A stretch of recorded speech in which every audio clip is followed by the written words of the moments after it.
Are you cooking fish? হ্যাঁ, আমি হচ্ছে ডিনার রেডি করতেছি তোমার জন্য।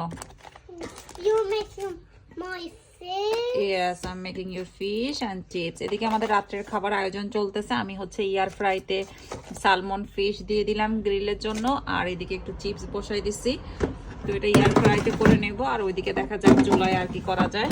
খাবারটা রেডি করে ফেলতেছি, অলরেডি দেরি হয়ে গেছে, বাইরে গেছিলাম একটু, সেখান থেকে এসে রান্না করতে করতে দেরি হয়ে গেছে। দিয়া রিয়া খাবে, তো তাড়াহুড়া করতেছি। দেখাই আজকে হচ্ছে পাস্তা হচ্ছে রান্না করতেছি মাশরুম দিয়ে। অনেকগুলো মাশরুম ছিল ফ্রিজে, ভাবলাম যে থাকলে পরে কালো হয়ে যায়, আর কালো হয়ে গেলে কেমন যেন আমার কাছে ভালো লাগে না, তাই আজকে মাশরুম দিয়ে পাস্তাটা রান্না করে ফেলি। আর দিয়া দেখা যায় মাশরুমটা একটু পছন্দ করে, রিয়া আবার খায় না, ছেলেটা আবার পছন্দ করে। যাই হোক, সব কিছু মিলাই হচ্ছে পাস্তাটা আমার এদিকে সিদ্ধও হয়ে গেছিল, তো দিয়ে দিলাম। আমার পাস্তাটা রেডি হয়ে গেছে, আর আমার বড় ছেলে খুবই তাড়াতাড়ি ও রাত্রের খাবারটা খেয়ে নেয়। তো রান্না আমার হয়ে গেছে, আর ওই দিক দিয়ে বসে আছে, যেহেতু